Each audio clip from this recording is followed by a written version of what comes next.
Don Carlos Gil, le agradezco por estar sentado aquí conmigo. ¿Cómo está, don Carlos? Buen día. ¿Se ha dado cuenta que usted es una especie del diablo en este país en este momento? ¿Se ve así? ¿Yo me veo así? Sí. No me veo así. Pero usted es el dueño de los mayores negocios del Estado, el contratista más grande, apegado al gobierno, amigo del gobierno, etcétera, etcétera. Vamos a hablar de esto, pero quisiera saber primero quién es Carlos Gil. ¿Es venezolano o es paraguayo? Soy paraguayo de nacimiento, venezolano de crianza. ¿Por qué de crianza? Papá y mamá fueron exilados de Stroessner y en el año 56, que fue el año que yo nací, ¿no? Llegué de un mes a Venezuela con 5 hermanos más, somos 6 hermanos, ¿no? Y pasamos la vida ahí esperando que cayera Stroessner. Ajá. Pasaron 35 años donde papá y mamá desayunaban, almorzaban y cenaban con Asunción y con Paraguay. O sea, la chipá, es parte de y ustedes. El mate. Y el mate. Ajá. ¿No? ¿Ha radicado, ha vivido en Estados Unidos? Sí, viví 2 veces he vivido en los Estados Unidos. ¿Es empresario? ¿Usted es empresario? ¿Qué hace? Me dicen que tiene fábricas de llantas de vehículos en Venezuela. Sí, yo tengo un conglomerado industrial. A ver. ¿No? La holding es una compañía que se llama Corimón. Es una compañía que tiene 70 años, ¿no? Fue la primera empresa... ¿Usted la compró? Yo la compré hace 30 y algo de años. Fue la primera empresa inscrita en la Bolsa de Nueva York venezolana. Ya. Full listing o totalmente listada, ¿no? Y hoy en día tenemos programas, se llama de ADR, Over the Counter, por la situación venezolana, ¿no? Esa es la holding, de ahí se desprende un grupo de plantas, ¿no? Que se dividen en 3 áreas, un grupo de pinturas y sus ¿Pinturas de pared? pinturas. Tenemos la representación de Sherwin-Williams, tenemos la representación de... Fabricamos Sherwin-Williams, fabricamos nuestra marca, ajá, que tiene 70 años, que es Montana, ¿no? Y también tenemos representaciones en el mundo de la pintura de Akzo Nobel y de PPG. Ya. ¿Llantas? En otra área, que es las llantas, ¿no? Tenemos Pirelli, ¿no? Tecnología Pirelli bajo la marca Pineus, ¿no? Y tenemos Bridgestone bajo la marca Firestone. Ya, 2 plantas diferentes. ¿Dónde las tienen? Lo que te voy contando está en Venezuela, excepto en Venezuela no venden nada ahora. En Venezuela vendemos el 10% de lo que vendíamos antes, ajá, con mucho sacrificio. Sí. Seguimos vivos, ¿no? Yo creo que la contribución como empresario y el compromiso que yo tengo como empresario que soy en Venezuela es mantener la fuente de trabajo que mantengo, ¿no? En Venezuela estoy cerca de los 18.000 empleados, ¿no? 18.000 empleados. Sí, como grupo tenemos 22.000 empleados. ¿Cómo son sus relaciones con Venezuela en este momento? Mis relaciones con Venezuela en este momento, y no en este momento, hace unos 13 años, 13 años que decidimos salir de Venezuela, ¿no? Porque veíamos lo que se veía venir, esto que hoy en día vendemos. O sea, usted no es el enviado de Venezuela a Bolivia de Maduro a Evo Morales. No. Ajá. No, yo llegué a Bolivia, le explico, ¿no? Mi grupo está acostumbrado, o estaba acostumbrado... Antes de entrar a cómo se vino a Bolivia, ajá, ha vivido en Estados Unidos, tiene empresas en Estados Unidos. No tengo empresa en Estados Unidos. ¿Por qué no tiene empresa en Estados Unidos si tiene en Venezuela, en Paraguay, en qué otro país de Sudamérica? En República Dominicana. En República Dominicana y en Bolivia, en 4 países, y en Estados Unidos. Y en Argentina. Y en Argentina, ¿por qué? ¿Y por qué no tengo en Estados Unidos? Bueno, yo le voy a ser bien sincero, ¿no? Yo uso un término que yo no sé sacar el oro en los países desarrollados. Cada vez que me meto en un país extremadamente desarrollado, 2 más 2 no me da 4. Entonces he aprendido... le ha ido mal. No mal, pero 2 más 2 no me da 4. Ajá, no le da. Y entonces realmente decidimos en saber trabajar donde tenemos que trabajar, que son países emergentes. ¿Cuál es su relación con Bolivia y cuándo comienza? Mi relación con Bolivia comienza cuando decido salir de Venezuela, y como le explicaba antes, nuestro grupo estaba acostumbrado a trabajar con 30 millones de personas. Como también le dije antes, no sabía no sé, o no he encontrado la fórmula de trabajar en los países desarrollados, pues no sé si por varias razones, ¿no? Y entonces decidimos escoger 3 países que sumados, más o menos, dieran 30 millones. 30 millones. Y esos países fueron República Dominicana, Bolivia y Paraguay. Ya. En República Dominicana montamos una planta de pinturas moderna y compramos una planta de sanitarios. Ya. También en el grupo tenemos sanitarios. Para ese momento teníamos un joint venture con una asociación con American Standard y nuestra propia marca en Venezuela, que también tiene 60 años, que se llama Bencerámica. ¿No? Y entonces montamos, como le dije, planta en República Dominicana, planta en Paraguay, para de ahí atacar a los países vecinos con tiendas, que es la forma como nosotros comercializamos nuestra marca, con una tienda de pinturería que se llama Tiendas Montana, y hemos ya abierto tiendas, tenemos alrededor de unas 400 y pico de tiendas en Latinoamérica. ¿En Bolivia no tienen esos negocios, no los traen? En Bolivia sí lo tenemos, en Bolivia tenemos, no manejo exactamente bien los números, pero creo que tenemos 7 tiendas. Ah, tienen. ¿No? Y en Bolivia traemos el producto de Paraguay. Ya. O sea, Paraguay es base para Brasil, Argentina y Bolivia. Ya. ¿No? ¿Cómo llega a invertir en Bolivia? Porque entiendo que usted es dueño de Ferrocarriles Oriente, Sí, del Oriente, sí. Ferrocarriles de Occidente, Sí. y es dueño de el periódico La Razón, como propiedades industriales, Sí, o propiedades de ustedes, del grupo familiar. sí. ¿Cómo llega a ser el dueño de Ferrocarriles Bolivianos? Porque no le compran, ustedes no le compran al Estado boliviano absolutamente nada. Nada, o sea, ahí hay una confusión enorme. Sí, esto me interesa porque además tampoco es tan dueño, no es tan dueño de los ferrocarriles No, bolivianos, le explico. porque parte de esos ferrocarriles es de las AFP. Sí. O sea, usted no es el dueño absoluto. No, quisiera explicarle A ver, por el favor. curso del programa, y me interesa Sí, sí. muchísimo. Sí. Es la primera vez que lo hago a través de estos medios, ¿no? Y me honra estar con usted. Le agradezco. Y que me dé la oportunidad de explicarlo. Por favor. Realmente yo tengo 5 operaciones en Bolivia. Se pueden Ya. contar con una sola mano. Ya. Cualquier cosa que no esté en estas 5 operaciones no son mías. Y no entiendo por qué, lo iremos, a lo mejor usted me puede ayudar a razonarlo en el transcurso del programa, porque todavía no entiendo por qué. Me han creado y me ponen cantidad de activos que no tengo ni nunca he tenido, ¿no? Los activos son 3, como usted mismo mencionó. Es la Ferroviaria Oriental. La Ferroviaria Oriental pertenecía al grupo. Bueno, primero vamos a explicar un poquito el porcentaje, cómo está compuesto el porcentaje de la Ferroviaria Oriental. Como usted bien dijo, el 50% son de las 2 AFP, 25% de una AFP y 25% de la otra, de futuro y de previsión. Ya. ¿No?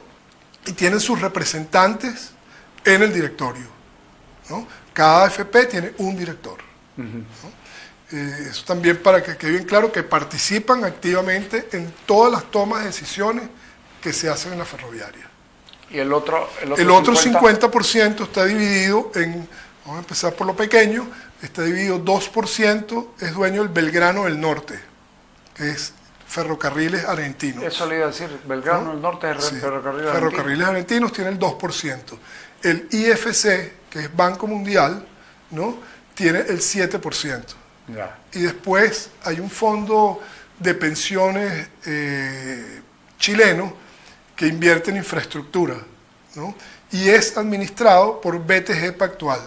BTG Pactual es un banco y banca de inversión y manejos de este tipo de operaciones de AFP muy grandes, brasilero hasta a nivel mundial, ¿no? O sea, ¿usted en los privados es el más grande? No, en los privados el más grande es BTG Pactual, lo que representa BTG Pactual. Ajá. Y después el grupo que tenía aquí, Genesis Wyoming, una compañía americana, sí. ¿no? Que decidió desinvertir en Bolivia. Y ¿Cuándo llegó Evo Morales o qué? Yo creo que Evo Morales ya tenía yo llegué después de Evo Morales, unos años después, que es algo bien interesante también de mencionar, que muchas veces dicen que por qué no me han nacionalizado, y que era por consentimiento, etcétera, porque van creando una leyenda, sí, ¿no? Y eso forma parte de la leyenda. Y entonces, en esa parte de la leyenda, quiero dejar claro que ya antes que yo hubo dueños de la ferroviaria, claro, ¿no? Que tampoco nacionalizaron. Ajá. Y después vamos a explicar por qué, para no desviarnos, ¿no?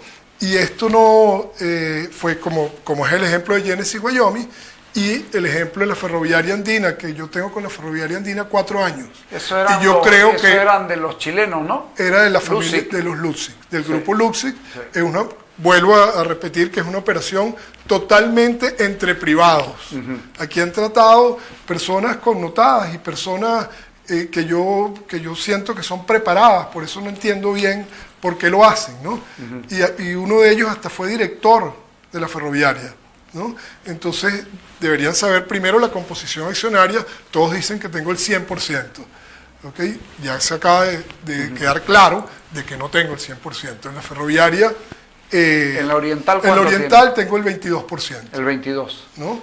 Y tengo en realidad el 22% de la compañía que tiene el 50%. Ya. O sea que cuando va a la ferroviaria es menos porcentaje. Ya. Tenemos un acuerdo de accionistas, ¿no? Con el cual tenemos la gerencia. Ya. ¿Okay? ¿Por qué? Porque los fondos de pensiones, tanto chilenos como bolivianos, son pasivos. Sí. Son accionistas pasivos que buscan un rendimiento. ¿Es rentable hoy la ferroviaria? Siempre fue rentable la oriental, la occidental no sé, después me explica si es, sí. Pero la oriental es... La oriental, fíjense que mi meta, y yo lo digo para los entendidos, entienden fácil, luego lo explico, los commodities en el mundo los marca la bolsa de Chicago. Y cuando las personas dicen Chicago menos tanto, el menos tanto es la logística. Ya. Mi leitmotiv en Bolivia es bajar ese menos tanto, porque Bolivia siendo... mejorar la capacidad logística. Y mejorar la capacidad logística, mejorando la capacidad logística, le damos la oportunidad a todos los productores bolivianos de exportar y de competir. Con el Chicago, que es menos tanto. Cuando llegaron ustedes aquí, ¿cuánto era la capacidad de arrastre que tenía por decir algo? La capacidad que tenía la Oriental eran 600.000 toneladas. ¿Y hoy día? Hoy hacemos 2.200.000. Que se dice muy fácil, pero para aumentar, no sé, 100.000 toneladas o 50.000 toneladas necesitas proyectos importantes. Ajá. Por ejemplo, Itacamba, que le hacemos todo el servicio completo, desde el clinker hasta entregarle la bolsa al cliente. Porque hay que entender bien claro que mi propósito en Bolivia no es solamente la ferroviaria, es la logística. Ya. Y tenemos puertos alquilados en la cabecera del río, ¿no? Como tenemos puertos propios a nombre de la ferroviaria oriental en Rosario, que es un puerto que va a servir para toda la carga boliviana. Ustedes son los dueños de los trenes y de los vagones, pero no son dueños de los rieles. No, eso es otra cosa, es una pregunta bien interesante, porque ahí me da la oportunidad de explicar nuevamente aquello que dicen de por qué no han expropiado. Ajá. Para primero dejar bien claro que tengo solamente 4 años con la andina, y entonces si yo tenía la ventaja de no la expropiación, yo creo que la otra familia también la tenía, claro. Porque tuvieron 10 años, ¿no? Para que quede bien claro que en realidad en todo esto yo siento que hay una manipulación por otros motivos. ¿Y ha ganado plata la andina, por lo menos? La andina, gracias a Dios, hoy en día está nivelada. En la andina el progreso, que es el mismo progreso también de la oriental, en la logística nunca se deja de invertir. Ya.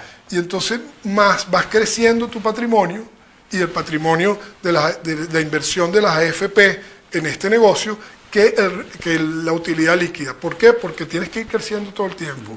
Ejemplo, acabamos de traer 3 locomotoras por primera vez en la historia, ¿no? Nuevas para la Andina, compradas a una planta, a una fábrica que se llama Stadler, especializada en hacer para cada sitio la locomotora. O sea, han hecho locomotoras para altura. Para la altura, para la montaña, que cruzan, todo, que tiene todas las ventajas.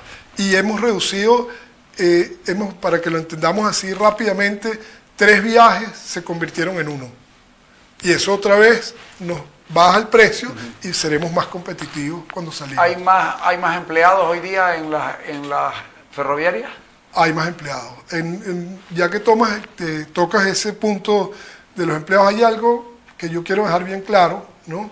Yo cada vez que invierto en otro país, y siempre invierto, trato de comprar activos en curso, ¿no? No de cero, sino activos que están en curso.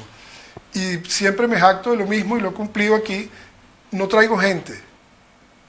O sea, yo no he cambiado a nadie en ninguna de las ferroviarias ni en La Razón, ni he nombrado a ningún venezolano o italiano o dominicano o paraguayo.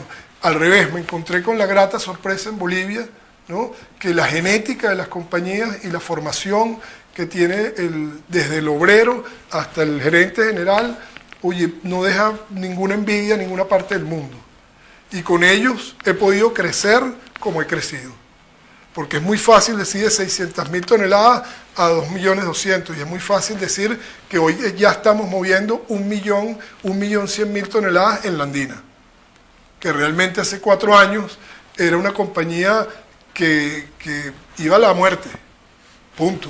No hubo licitación, usted vino y compró. No, es que quiero dejar bien quiero dejar bien claro que es una operación entre privados. Entre privados. Entre el representante y la compañía que representaba a la familia Lutzich y el grupo de Carlos Gil. Y el Genesis Wyoming y el grupo de Carlos Gil. ¿Me entiendes? Entonces es una cosa donde el Estado no interviene. Aprovecho otra vez que no lo terminamos de decir, sí, de por qué no pueden nacionalizar, ¿no? No pueden nacionalizar porque ya está nacionalizado. Nosotros lo que tenemos es una concesión. La propiedad de la vía es del Estado. Entonces es una confusión que tienen. Sí. Yo no, vuelvo a repetir, no sé si, como los veo tan preparados como dije, no sé cuál es el leitmotiv de tantas confusiones. A lo mejor en el programa, en el desarrollo del programa, lo iremos dislucidando. La razón. La razón, esa es la razón de ser. ¿Por qué compra La Razón? ¿Por qué comprar un medio? ¿Y por qué compra La Razón y no La Razón y ATV si eran parte del mismo grupo de don Jesús Gil y Polanco? No, Manuel e Ignacio. Manuel e Ignacio. Sí, Polanco. Polanco, sí. La familia Polanco vale la pena también explicar porque los españoles han dicho muchas veces, porque ellos le compraron aquí a don Raúl Garáfuli. Ellos le compraron primero invirtieron. La historia completa es que socios. Primero invirtieron, fueron socios, ahí no sé qué pasó, ¿no? Y ellos se quedaron completamente solos. Por la historia que tengo, con diferentes aumentos de capital, sí, donde no participó la parte boliviana. Sí, Garafuli, ¿no? Sí. Valdría la pena también acotar, Carlos, que los 3 activos que he comprado, se los he comprado a extranjeros. O sea, yo no he tenido relación de compra con bolivianos. Ya. Porque los dueños eran extranjeros, porque se dio así. Sí. Uno era americano, el otro era chileno y el otro era español. Con eso aprovecho de decir de que el network de nosotros como grupo es realmente iberoamericano. Ya. Y por eso tenemos esas relaciones y por eso podemos llegar a haber hecho estas operaciones. ¿Por qué compró La Razón? La Razón básicamente la compramos el grupo Prisa en los años 2008, a veces me confundo los años, ¿no? Entró en una crisis muy profunda, que fue la crisis que entró a España en el 2008. Sí. Y se tuvo que reestructurar. Tenía una deuda muy grande y tuvo que desinvertir, ¿no? En esa desinversión... ¿Ustedes aprovecharon el precio? Bueno, aprovechamos, no. Yo tengo unos asesores en Nueva York, se llaman Violi & Co., una banca de inversión boutique, que me asesora en la mayoría de las compras que hacemos, ¿no? Y entonces ella siempre estaba pendiente de activos en Bolivia, etcétera, porque sabía que ella fue la que me trajo a Genesis Wyoming, esa banca de inversión, ¿no? Aprovecho de decir eso, ¿no? Y entonces, como sabía que estaba aquí y que me gustan las reestructuraciones y las oportunidades, ¿no? Entonces me lo puso como una oportunidad de que había un diario importante en Bolivia, de decir, lo conozco, La Razón, y que es de Prisa, que también conoces a la gente de Prisa, ¿no? Entonces nos reunimos en Nueva York y ahí llegamos a hacer una operación que fue bastante creativa. Yo para ese momento, que todavía conservo un porcentaje, tenía un canal de televisión en Nueva York, que se llama BEME, asociado con el Estado americano. Ya. Era el Estado americano y nosotros, ¿no? La parte es algo así como lo de aquí los fondos de pensiones, en ese caso era el Estado americano. Y entonces la parte que era de nosotros, hicimos un intercambio de acciones, de tantas acciones de BEME por tantas acciones de La Razón, que en realidad no se intercambia con La Razón. Acuérdense que es La Razón y el Extra. Entonces, claro, ahí habían o hay todavía 3 compañías que creo que vienen de la época de Garafuli, ¿no? Desgraciadamente, porque después vamos a hablar un punto de impuestos. Yo no, de eso puede estar seguro que lo vamos a hablar. Okay. Pero, ¿no? Pero ¿por qué no? Y entonces, para terminar, el leitmotiv de la compra o la razón de la compra de La Razón, valga la redundancia, ¿no? Es en realidad, como todos sabíamos, que este aparato, ¿no? O el que usted tiene enfrente, matan a la prensa escrita en el mundo, no solamente aquí. Sí. Entonces la valoración que yo hice de La Razón y la razón por la cual compré La Razón, valga la redundancia otra vez, ¿no? Eran los inmuebles.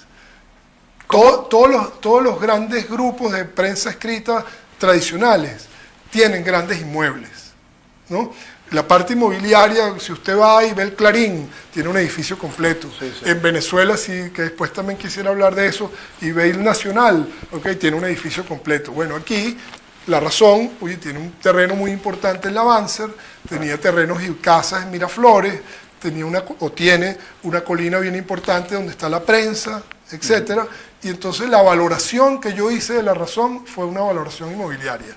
Y fue el leitmotiv de la compra de La Razón, ¿no? Pero La Razón no le sirvió. La Razón fue un periódico tremendamente gobernista